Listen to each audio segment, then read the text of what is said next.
Hello दोस्तों, जय हिंद। आप लोग कैसे हैं? उम्मीद करते हैं कि आप लोग बेहतर होंगे। आज जो है अभी जो है जीविका का फॉर्म निकला है, उसके लिए आपको तैयारी करना बहुत ही मुश्किल होता होगा। तो इसलिए हम आप लोगों के लिए जो PYQ के साथ साथ MCQ क्वेश्चन लेकर आए हैं और ऑल सब्जेक्ट का लेकर आए हैं। ठीक है, जो आपको इस बार आने का बहुत ज़्यादा चांस है। ठीक है, सबसे ज़्यादा चांस जो है इस बार क्वेश्चन आने का इसी सब में से है, तो आप लोग क्वेश्चन का जवाब दीजिएगा। ठीक है, पहला क्वेश्चन आपका है, बिहार में सबसे बड़ा जिला क्षेत्रफल के अनुसार कौन सा है? क्षेत्रफल के अनुसार जो है सबसे बड़ा हमारे बिहार में जिला कौन सा है? पटना है, गया है, पश्चिमी चंपारण है, या फिर पूर्वी चंपारण है? ये आप लोग आंसर बताइए फास्ट में कमेंट बॉक्स में। इसका आंसर जो है आपका है पश्चिमी चंपारण। क्या होगा? पश्चिमी चंपारण। चलते हैं नेक्स्ट क्वेश्चन पे। बिहार दिवस कब मनाया जाता है? बिहार दिवस जो है किस दिन, सॉरी किस दिन नहीं, किस माह में और किस तारीख को मनाया जाता है? तो बिहार दिवस हमारा 20 फरवरी, 22 मार्च या 2 अप्रैल या 25 मई को मनाया जाता है। इन ऑप्शन में से कोई एक ऑप्शन ही सही है, उसका आंसर आपको देना है। तो इसका राइट आंसर क्या हो जाएगा आपका?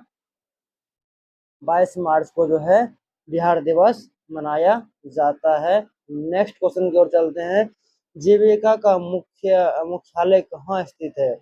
ये बहुत इंपॉर्टेंट क्वेश्चन है। जीविका का जो है मुख्यालय कहाँ स्थित है? PYQ क्वेश्चन आ चुका है 2019 में। ठीक है, जीविका का मुख्यालय कहाँ स्थित है? भागलपुर में है या पटना में, मुजफ्फरपुर या गया?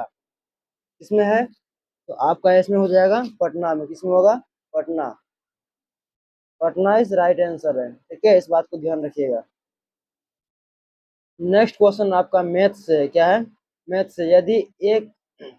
यदि एक वस्तु को 450 में बेचने पर 10% की हानि होती है तो उसका क्रय मूल्य क्या क्या है? क्रय मूल्य पूछ रहा है। क्या पूछ रहा है? इसका व्याख्या हम देखते हैं। सबसे पहले क्या देखते हैं? व्याख्या देखते हैं, यानी कि इसका हल देखते हैं। क्या है हल? तो 10%, यानी कि अगर 10% बोल रहा है, कितना परसेंट? अगर 10% बोला जा रहा है, एक सेकेंड, अगर 10% बोला जा रहा है, यानी कि 10% हमारा क्या है? हानि है। क्या है? हानि का मतलब क्या है? कि हमको लॉस हुआ है। यानी कि फिर तो 90% में हमको फायदा है ना, 100% में से, है ना? तो हम क्या करेंगे? तो विक्रय क्या लिखा हुआ देखिए, 10% हानि का मतलब है कि विक्रय मूल्य, सेलिंग प्राइस जिसे कहते हैं विक्रय मूल्य को, क्रय मूल्य में जो है कॉस्ट प्राइस से बोलते हैं का 90% जो है क्रय मूल्य है। क्या है? क्रय मूल्य बराबर विक्रय मूल्य बाय कितना होता है? 19 इंटू 100 करेंगे जब हम, तो करे विक्रय मूल्य कितना है मेरा? 450, 450 हम बेच रहे हैं, है ना? देखिए इधर 450 में हम बेच रहे हैं। ठीक है, तो हमारा 450 इंटू 90% तो मेरा बच रहा है ना, तो 90% बटे 100 गुना कर देंगे तो कितना आएगा? जब कट करेंगे तो हम तो जीरो जीरो कट जाएगा तो 9 बचे 45, यानी कि 5 से, तो 500, 100 गुना 5 कितना हो जाएगा? 500। यानी कि आपका राइट आंसर क्या होगा इसमें? बताइए, इसका राइट आंसर क्या हो गया? 500। आपका जो है उसका क्रय मूल्य जो क्या है, उसका क्रय मूल्य बचा है आपका 500। ठीक है, राइट आंसर समझ आ गया। अब देखते हैं रीजनिंग का क्वेश्चन। क्या है रीजनिंग का? निम्नलिखित निम्न में से कौन सा अक्षर समूह दिए गए पैटर्न के अनुसार BDFH प्रश्नवाचक चिन्ह, यानी कि इस जगह पे कौन आएगा? देखिए, इस क्वेश्चन को सॉल्व करने का सबसे आसान मेथड क्या है? आप देखिए पहले इसका सीरियल नंबर क्या है। बी है, फिर सी आता है ABCD में, फिर डी आता है, फिर ई आता है, फिर एफ आता है, फिर जी आता है, फिर एच आता है, फिर आई आता है, फिर जे आता है। तो आप देखिए यहाँ पे बी के बाद सी छोड़ दिया, डी लिया है, फिर डी के बाद ई छोड़ दिया है, एफ लिया है, एफ के बाद जी छोड़ दिया है, एच लिया है, यानी कि फिर हम आई को छोड़ देंगे, और मेरा आंसर आ जाएगा क्या? जी, जे, सॉरी, क्या आएगा आंसर? जे क्या आएगा? तो आपका राइट आंसर यानी कि जे होगा। क्या होगा? जे। अगर आपको क्वेश्चन अच्छा लग रहा है तो कमेंट कीजिए, लाइक कीजिए और चैनल को सब्सक्राइब कीजिए। नेक्स्ट क्वेश्चन देखते हैं हम। जीविका का मुख्य उद्देश्य क्या है? जीविका जो है उसका मुख्य उद्देश्य क्या है? केवल केवल कृषि विकास के लिए है, ग्रामीण गरीबी को सशक्त बनाना है, शहरी गरीबी उन्मूलन करना है, या केवल महिला शिक्षा को बढ़ावा देना है? इसका राइट आंसर बताइए आप लोग क्या होगा। इसका राइट आंसर आपका हो जाएगा ऑप्शन नंबर बी, यानी कि ग्रामीण गरीबों को जो है सशक्त रूप से मजबूत बनाना है। क्या है? मजबूत बनाना है। ठीक है। स्वयं सहायता समूह सेल्फ हेल्प ग्रुप में सामान्यतः कितने सदस्य होते हैं? सेल्फ हेल्प ग्रुप में सामान्यतः कितने सदस्य होते हैं? वैसे तो होते हैं 10 से 15। कितने होते हैं? मिनिमम जो है 10 से 15 होते हैं। अगर हम जाएंगे मैक्सिमम तो अधिकतम जो है इसमें आएगा, अधिकतम 20 तक हो सकते हैं, लेकिन सामान्यतः 10 से 15 तक ही होते हैं। यानी कि इसका राइट आंसर जो आपका हो जाएगा 10 से 15 इसका राइट आंसर हो जाएगा। ठीक है।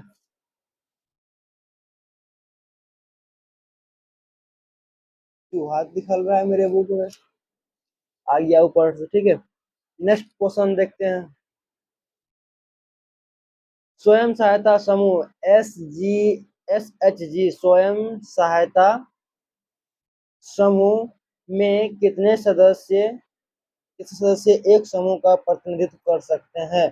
कितने सदस्य जो हैं प्रतिनिधित्व कर सकते हैं इसका? एक है, सॉरी, ऑप्शन क्या है? 2 है, 3 है, 4 है, 5 है। इसका राइट आंसर क्या होगा? ऑप्शन नंबर सी, यानी कि 4।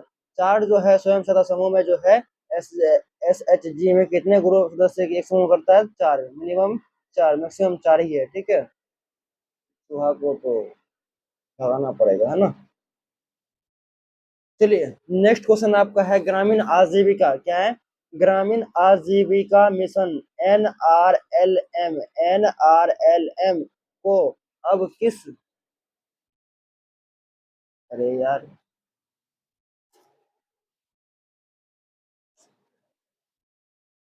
चलिए,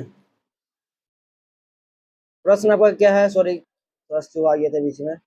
ग्रामीण आजीविका मिशन NRLM को अब किस नाम से जाना जाता है? यानी कि जो है ग्राम आजीविका मिशन को अब किस नाम जाना जाता है? तो पहला है दीनदयाल अंत्योदय योजना का राष्ट्रीय ग्रामीण आजीविका मिशन, यानी कि DNRLM, या प्रधानमंत्री ग्रामीण आवास योजना, या महात्मा गांधी नरेगा, या फिर राष्ट्रीय आजीविका योजना। इसका राइट आंसर क्या होगा बताइए आप लोग फर्स्ट में। इसका राइट आंसर हो जाएगा आपका ऑप्शन नंबर ए, यानी कि ऑप्शन नंबर ए जो है राइट आंसर। यदि एक नेक्स्ट क्वेश्चन है, यदि एक वस्तु का क्रय मूल्य 800 है और उसे 1000 में बेचा जाता है तो लाभ प्रतिशत क्या होगा? इसका लाभ प्रतिशत देख रहा, इसका हम देखते हैं व्याख्या, हल, इसको हल देखते हैं करके। लाभ कितना मेरा है? 1000 है, बेचता कितने में है? 800 में। तो दोनों को जब माइनस करेंगे कितना हो जाएगा? 200 होगा, है ना। एक सेकंड, कितना होगा? 200 होगा। और लेकिन प्रतिशत जब निकालेंगे हम 200 भागा 8 गुना 100 करेंगे। जब इसको करेंगे तो ये 2 चौके 8, यानी कि कट गया 4 से। अब जब 100 को हम गुना करेंगे, भाग देंगे, इसमें कितना कटेगा? ये 4 बार में, है ना, 25, यानी कि 25%। कितना परसेंट? 25% जो है इसका राइट आंसर होगा इसका, यानी कि option number B is right answer.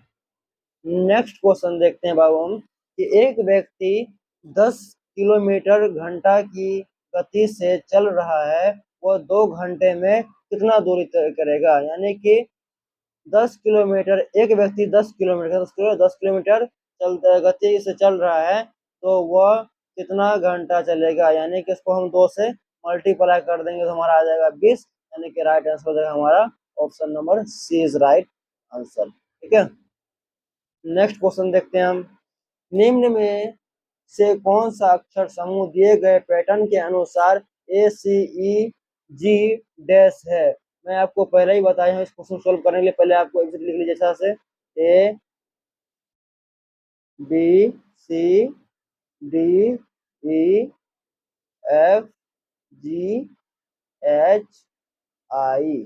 अब देखिए, ए के बाद सी लिया, यानी कि बी को छोड़ दिया, फिर सी के बाद डी को छोड़ दिया, यानी कि एक एक का गैप लिया। कितना का लिया है? एक एक माइनस किया है।